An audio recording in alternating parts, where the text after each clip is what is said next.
ആശാ വർക്കർമാരുടെ സമരത്തിന് പിന്തുണയുമായി INTUC മല്ലപ്പള്ളി മണ്ഡലം കമ്മിറ്റി മല്ലപ്പള്ളി പഞ്ചായത്ത് ഓഫീസിന് മുന്നിൽ ധർണ നടത്തി. ധർണ INTUC ജില്ലാ ജനറൽ സെക്രട്ടറി വിനീത് കുമാർ ഉദ്ഘാടനം ചെയ്തു.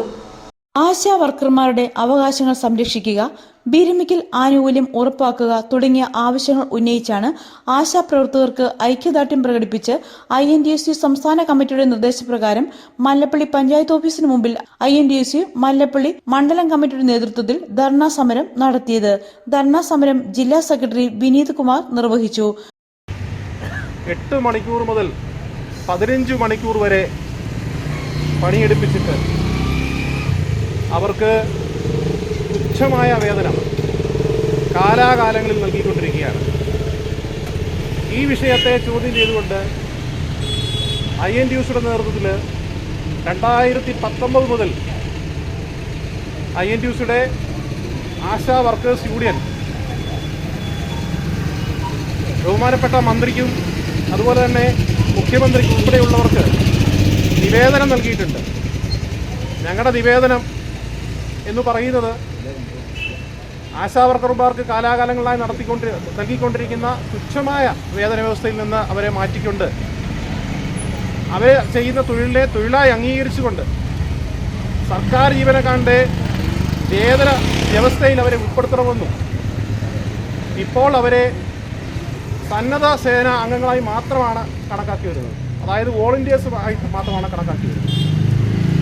അത്തരത്തിലുള്ള രീതി അവസാനിപ്പിച്ചുകൊണ്ട് സർക്കാർ സർവീസിലുള്ള, പ്രത്യേകിച്ച് ആരോഗ്യ വകുപ്പിലുള്ള ഏറ്റവും താഴ്ന്ന ജീവനക്കാരൻ്റെ എങ്കിലും ശമ്പള വ്യവസ്ഥിതിയിൽ അവർക്ക് ആനുകൂല്യങ്ങൾ, അവരുടെ വ്യവസ്ഥാപിത ആനുകൂല്യങ്ങൾ നൽകണം എന്ന് ഞങ്ങൾ ആവശ്യപ്പെട്ടിട്ടുണ്ട്.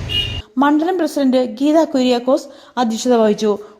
ഇതിൻ്റെ ലക്ഷ്യം എന്ന് പറയുന്നത് നമ്മുടെ ആശാ വർക്കർമാർ, നമുക്കറിയാം, അവർ വീടാന്തരം കയറി നമ്മളുടേതായ രോഗികളുടെ ആവശ്യങ്ങളൊക്കെയും പരിഗണിക്കുകയും അവരാലാവുന്നതിനും അപ്പുറം വേലകൾ ചെയ്യുകയും ചെയ്യുന്ന നമ്മുടെ ആശാ വർക്കർമാർ, അവർക്ക് കിട്ടുന്ന ഓണറേറിയം വളരെ തുച്ഛമായതൊക്കെയാണ്. എങ്കിലും സുമനസ്സോടെ അവർ ചെയ്യുന്ന ആ പ്രവൃത്തി എപ്പോഴും പ്രശംസനീയമാണ്.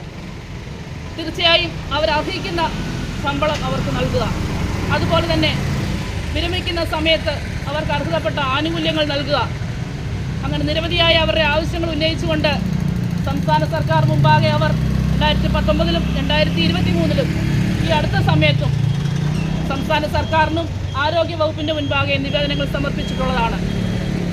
അതിൻ്റെ അടിസ്ഥാനത്തിൽ അവരെ പരിഗണിക്കാൻ പോലും സംസ്ഥാന സർക്കാരുകൾ തയ്യാറാകാത്തപ്പോൾ അവർ പറയുന്നു കേന്ദ്രത്തിൽ നിന്ന് ലഭിക്കുന്നില്ല എന്ന്. കേന്ദ്രമല്ല ഇതിൻ്റെ വിഹിതം നൽകേണ്ടത്, നമ്മുടെ സംസ്ഥാന സർക്കാർ നൽകേണ്ട ആനുകൂല്യങ്ങളും അവർക്ക് നൽകേണ്ടതായ പെൻഷനുകളും ഒക്കെയും അനുവദിച്ചു കൊടുക്കുക എന്നുള്ളത് തീർത്തും അവർക്ക് അവകാശപ്പെട്ടത് തന്നെയാണ്.